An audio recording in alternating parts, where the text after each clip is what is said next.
അന്നു രാത്രി തൻ്റെ ഗസ്റ്റ് ഹൗസിലിരുന്ന് അലനോടൊപ്പം കമ്പനി കൂടുകയായിരുന്നു ആദി. ബാൽക്കണിയിൽ ചേറിട്ടിരിക്കുന്ന അവർക്ക് മുകളിൽ എന്തേയും പോലെ നിലാവുദിച്ചു നിന്നു. അപ്പോൾ നീ വീണ്ടും പാർവണിയുടെ രക്ഷകനായി അല്ലേ? നീ ആരുടെ അവതാര പുരുഷനോ?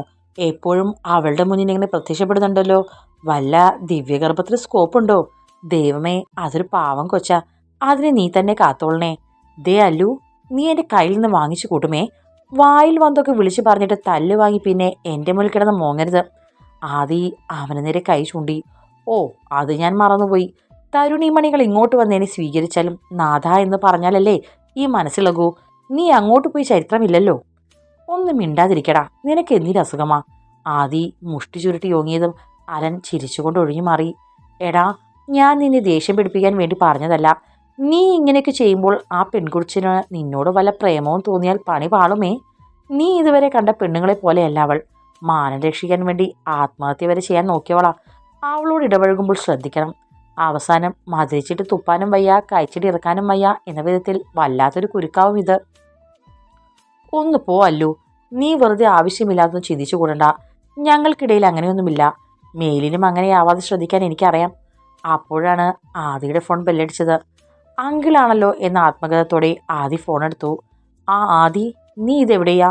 ഞാൻ ഗസ്റ്റ് ഹൗസിൽ അല്ലുവിനോടൊപ്പം. എന്താ അങ്കിൾ? ഓ, കള്ളുകൊടി ഒഴിഞ്ഞ നേരമില്ലല്ലോ. രണ്ടും കണക്കാണ്. എന്നെ കൊണ്ടൊന്നും പറയിപ്പിക്കണ്ട.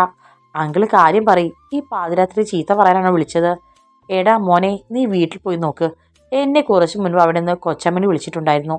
ഷികമോള് ഓഡിറ്റോറിയത്തിൽ നിന്നൊന്നും കഴിക്കാതെ വീട്ടിലേക്ക് വന്നതും അവൾ മുറിയിൽ കയറി വാതിലടച്ചു. ഇതുവരെ പച്ചവെള്ളം കുടിച്ചിട്ടില്ല. നീ ഒന്ന് അങ്ങോട്ട് ചെല്ല്. ആദിയിൽ ഒരു പതർച്ചയുണ്ടായി. മനഃപൂർവ്വം തന്നെയാണ് പിന്നെ വീട്ടിലേക്ക് പോകാതിരുന്നതും ഷികയ്ക്ക് മുഖം കൊടുക്കാതിരുന്നതും. അവൾ ചെയ്ത തെറ്റ് മനസ്സിലാക്കട്ടെ എന്ന് വിചാരിച്ചു. പക്ഷേ ആദിയുടെ വീട്ടിൽ ഷികയും മുത്തശ്ശി ഇന്ദിരാവർമ്മയുമാണുള്ളത്. ആദിയുടെ അമ്മയുടെ അമ്മയാണ് ഇന്ദിര. അവൻ്റെ അച്ഛനും അമ്മയും ചെറുപ്പത്തിലെ അവനെ വിട്ടു പോയിരുന്നു. ആദിയുടെ അച്ഛൻ്റെ അച്ഛനായ ജഗന്നാഥവർമ്മ മരിക്കുന്നതിന് മുന്നേ തന്നെ പാരമ്പര്യമായി കിട്ടിയ കൂടാതെ 4-5 തലമുറകൾക്ക് കഴിയാനുള്ള സ്വത്ത് ഉണ്ടാക്കിയിരുന്നു. ആദിയുടെ അച്ഛൻ ആദിത്യനാഥും ബിസിനസ്സിലൂടെ അത് വർദ്ധിപ്പിച്ചതേയുള്ളൂ. ഇപ്പോൾ ആദിയും ആ കാര്യത്തിൽ പിന്നോട്ട് പോയില്ലെന്നല്ല, എന്നും മുന്നിൽ തന്നെയായിരുന്നു.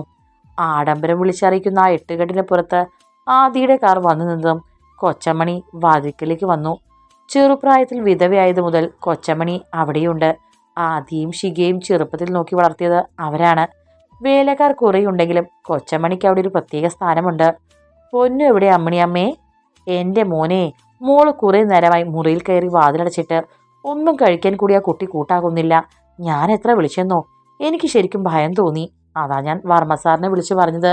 മോനെ വിളിച്ചിട്ട് കിട്ടിയില്ല. ഇടയ്ക്ക് എൻ്റെ ഫോണൊന്ന് സ്വിച്ച് ഓഫ് ആയിരുന്നു. അങ്കിൾ എന്നെ വിളിച്ചിരുന്നു.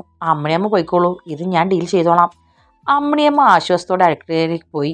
ആദ്യം നേരെ മുകളിലുള്ള ഷികയുടെ റൂമിലേക്കും. അവനൊന്നും പറയാതെ വാതിൽ മുട്ടി. 2-3 പ്രാവശ്യം ശ്രമിച്ചിട്ടും തുറക്കാതിരുന്നതിനാൽ വീണ്ടും മുട്ടി. Leave me alone. എന്തൊരു ശല്യമായി വിറ്റകളെ കൊണ്ടൊക്കെ. അകത്തുനിന്ന് ദേഷ്യം നിറഞ്ഞ ശബ്ദം കേട്ടു. പൊന്നു, ഇത് ഞാനാണ്. ഏട്ടൻ, വാതിൽ തുറക്ക്. ഒരു നിമിഷത്തേക്ക് അവിടെ നിശബ്ദമായി. പൊന്നു, ഞാൻ പറയുന്നത് നീ കേൾക്കുന്നില്ലേ? വാതിൽ തുറക്ക്. ആദ്യ വീണ്ടും പറഞ്ഞു. 1-2 സെക്കൻഡുകൾ കൂടി മൗനമായി കടന്നുപോയി. അതിനുശേഷം വാതിൽ തുറക്കപ്പെട്ടു. കരഞ്ഞു കലങ്ങിയ കണ്ണുകളോടെ അഴിഞ്ഞുലഞ്ഞ മുടിയോടെ ഷിക ജനാലയ്ക്ക് പുറത്തേക്ക് നോക്കി നിൽപ്പുണ്ടായിരുന്നു. ആദി അവളുടെ പിന്നിൽ ചെന്ന് തോളിൽ കൈവച്ചു. പൊന്നു, നീ എന്താ മോളെ ഈ കാണിക്കുന്നത്? നീ ഇത്രയും നേരമായിട്ട് എന്താ ഒന്നും കഴിക്കാതിരുന്നത്? പെട്ടെന്ന് ഷിക അവന്റെ കൈ തട്ടി മാറ്റി. ഏട്ടൻ എന്തിനാ എന്നെ പൊന്നു എന്ന് വിളിക്കുന്നത്? ഷിക എന്നല്ല നേരത്തെ വിളിച്ചത്, അതും എല്ലാവരുടെയും മുന്നിൽ വെച്ച് പരസ്യമായി. ഇനിയും അങ്ങനെ തന്നെ വിളിച്ചാൽ മതി. പൊന്നു, അത് ഏട്ടന് ദേഷ്യം വന്നിട്ടല്ലേ? നീ ചെയ്ത തെറ്റ് ഇതുവരെ മനസ്സിലാക്കാത്തത്? ഞാൻ എന്ത് തെറ്റ് ചെയ്തെന്നാ ഏട്ടൻ പറയുന്നത്? അന്ന് ടെക്സ്റ്റൈൽസ് വെച്ച് എന്നെ അപമാനിച്ചവളാണ് ആ പാർവണ.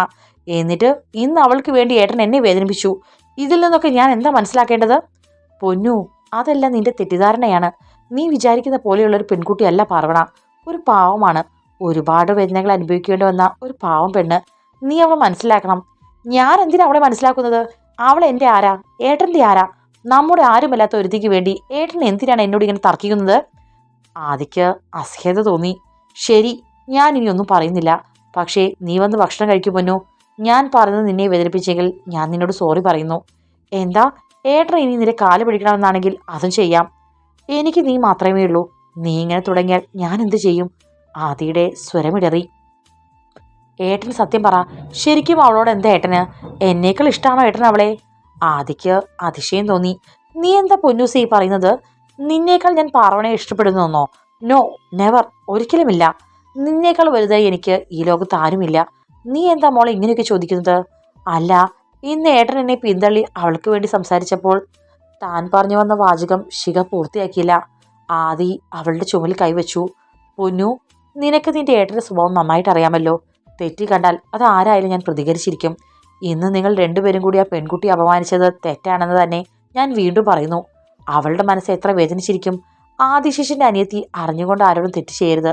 അഥവാ ചെയ്താൽ അത് തിരുത്താൻ തയ്യാറായിരിക്കണം. ശിഖ ഒന്നും വിടാതെ നിൽക്കുന്നത് കണ്ട് ആദിയോട് ചേർത്ത് പിടിച്ച് നെറ്റിയിൽ ചുംബിച്ചു.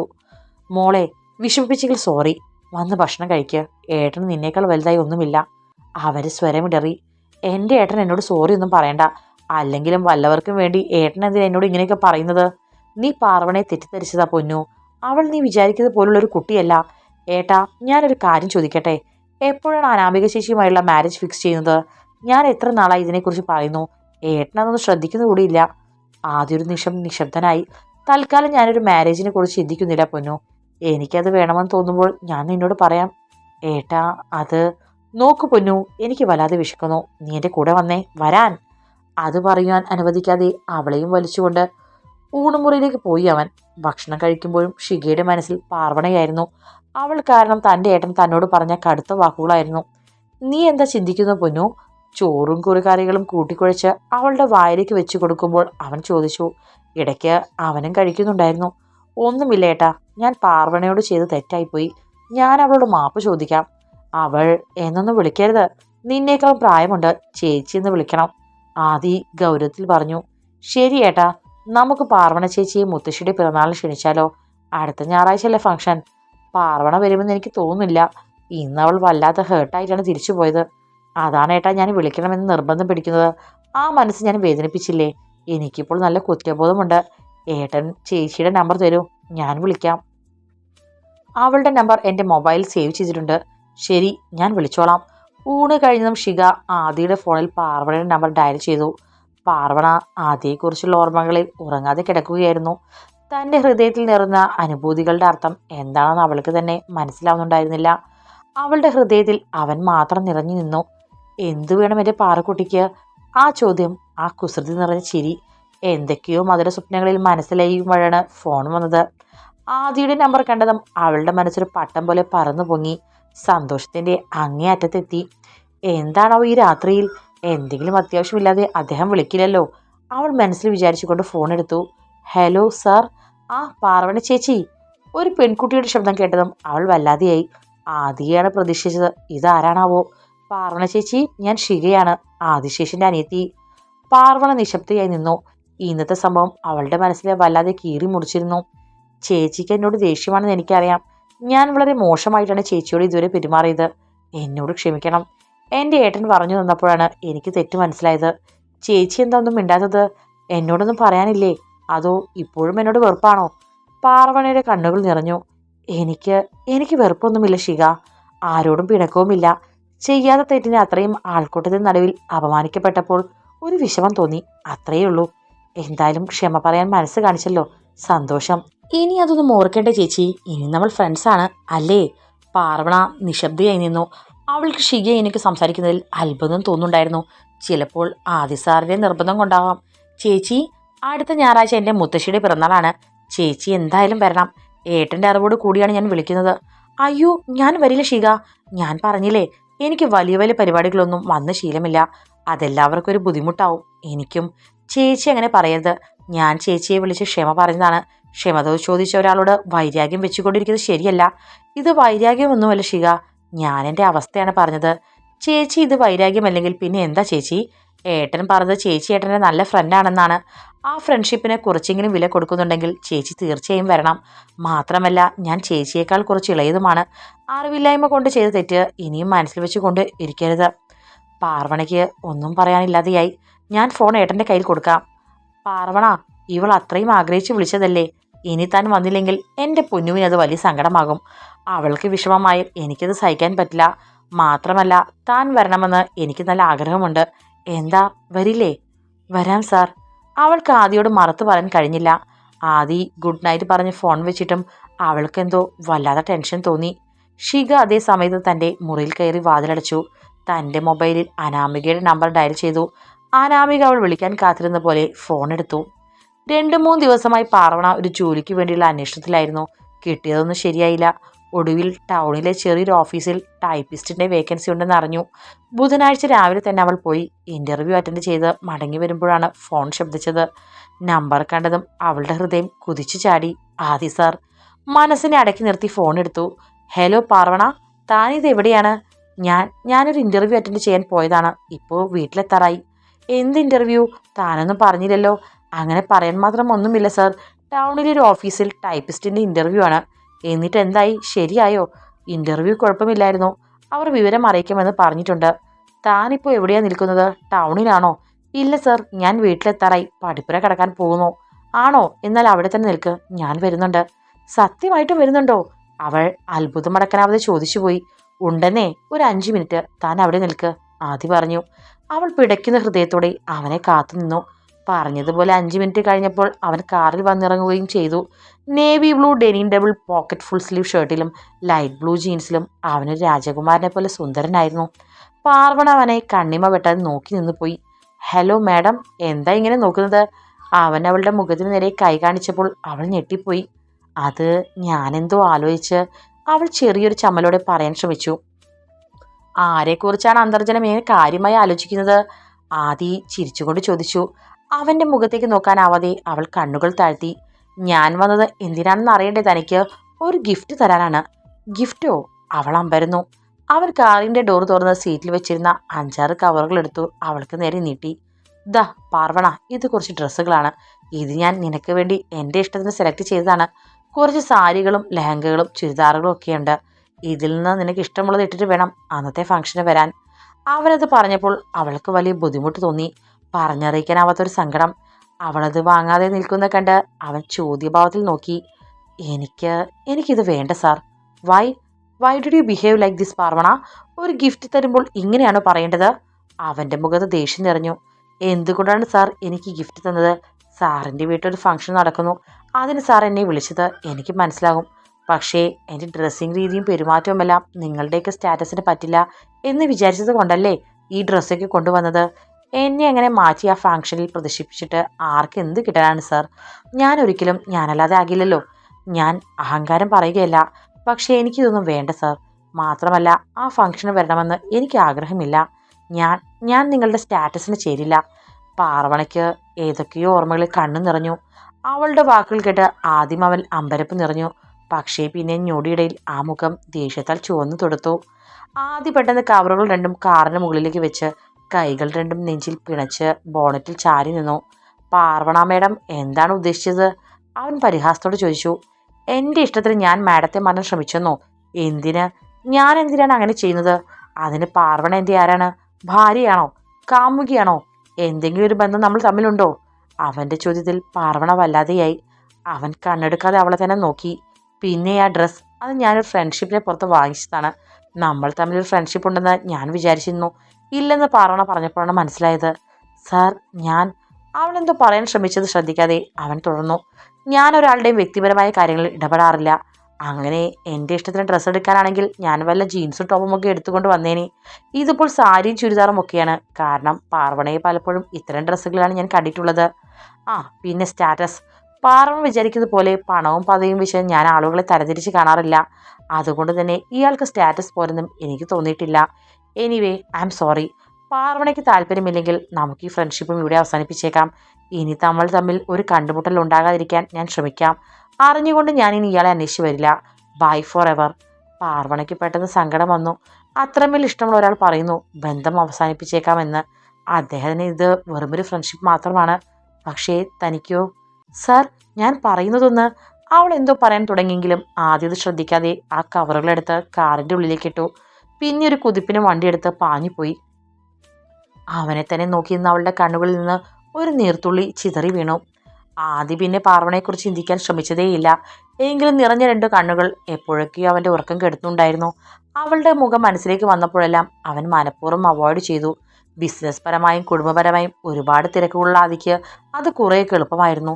പക്ഷേ പാർവണ ആകെ തകർന്നു പോയിരുന്നു. ഒരിക്കലും ആദിയിൽ നിന്ന് അങ്ങനെ ഒരു പ്രതികരണം അവൾ പ്രതീക്ഷിച്ചേയില്ല. ഇനിയൊരിക്കലും ആദി തന്നെ കാണാൻ വരികയോ തന്നോട് സ്നേഹത്തോടെ മിണ്ടുകയോ ചെയ്യില്ലെന്ന് ഓർക്കുമ്പോൾ അവൾക്ക് സഹിക്കാൻ പറ്റുന്നുണ്ടായിരുന്നില്ല. കണ്ണീരിൽ കുതിർന്ന് അവളുടെ ദിനങ്ങൾ എങ്ങനെ കടന്നുപോയി. ഏതു നിമിഷവും അവൻ്റെ ഒരു കോൾ അവൾ പ്രതീക്ഷിച്ചെങ്കിലും അതുണ്ടായില്ല. ഞായറാഴ്ച. ഏട്ടാ, പാർവണ ചേച്ചി ഫംഗ്ഷന് വരില്ലേ? രാവിലെ കാപ്പി കുടിച്ചുകൊണ്ടിരിക്കുമ്പോൾ ആദിയോട് ശിഖ ചോദിച്ചു. എനിക്കറിയില്ല പൊന്നു, വരാൻ സാധ്യതയില്ല. അതെന്താ ഏട്ടാ, അത് മര്യാദയല്ലല്ലോ. നമ്മൾ ഇത്രയും കാര്യമായിട്ട് വിളിച്ചിട്ട്. ആദ്യമൊന്നും മിണ്ടിയില്ല. ഏട്ടാ, ഞാൻ ഈ ചോദിക്കുന്നൊന്നും കേൾക്കുന്നില്ലേ? നിനക്കെന്താ പൊന്നു, വരുന്നവർ വരും, ഇല്ലാത്തവരെ കുറിച്ച് നമ്മൾ എന്തിനാ തല പോയിക്കുന്നത്? പറഞ്ഞതും അവൻ എഴുന്നേറ്റ് പോയി. ഷിഖയ്ക്ക് അവൻ്റെ പെരുമാറ്റത്തിൽ കൺഫ്യൂഷൻ തോന്നി.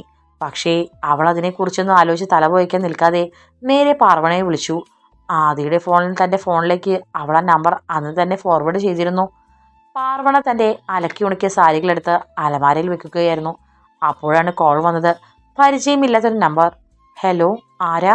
ആ, പാർവണ ചേച്ചി, ഞാൻ ഷിഖയാ. ഞാൻ മുത്തശ്ശിയുടെ ബർത്ത്ഡേ ഫംഗ്ഷൻ്റെ കാര്യം ഒന്ന് ഉറപ്പിക്കാൻ വിളിച്ചതാ.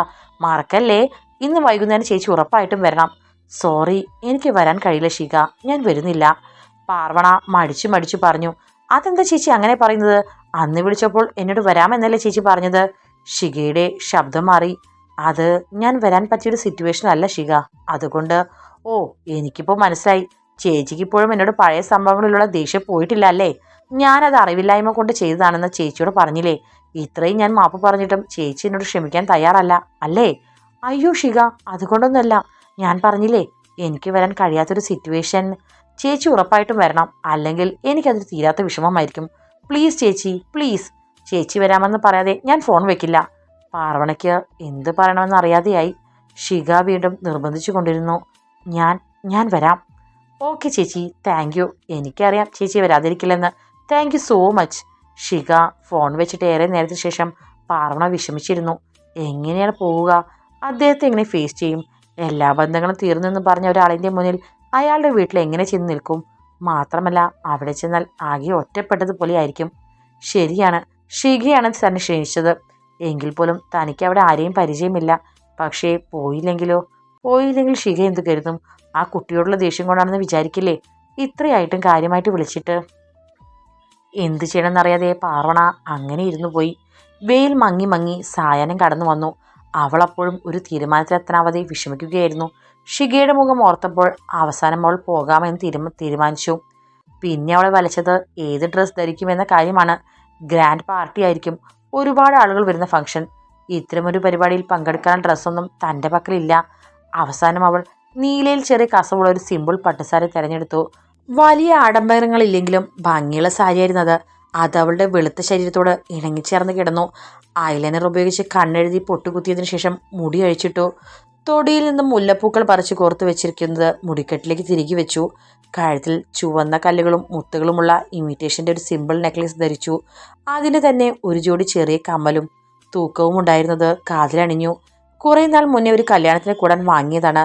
കയ്യിൽ ഇമിറ്റേഷൻ്റെ തന്നെ ചുവന്ന മുത്തുകൾ കൊണ്ടൊരു വളയും ഇട്ടു. ആഭരണങ്ങളായി മറ്റും തന്നെ അവളുടെ പക്കൽ ഉണ്ടായിരുന്നില്ല. എങ്കിലും ആ വേഷത്തിൽ അവൾ വളരെ സുന്ദരിയായിരുന്നു. പാർവണ വീടിന് പുറത്തിറങ്ങിയപ്പോൾ അവൾ എങ്ങോട്ടാണ് പോകുന്നതെന്നറിയാൻ സാവിത്രിയും സംഗീതയും പുറകിൽ വന്നു നിന്നു. പക്ഷേ അവൾ അവരെ നോക്കാതെ പൂർണ്ണമായും അവഗണിച്ചു. മോൾ എങ്ങോട്ടാ ഈ സമയത്ത്? ഇതിപ്പോൾ സന്ധ്യയാകാറായല്ലോ. സാവിത്രിക്ക് മിണ്ടാതിരിക്കാനായില്ല. അതെന്തിനാ അമ്മായി അറിയുന്നത്? പാർവണ തിരിച്ചു ചോദിച്ചു. അയ്യോ മോളെ, നീ എനിക്കെൻ്റെ സ്വന്തം മോളല്ലേ.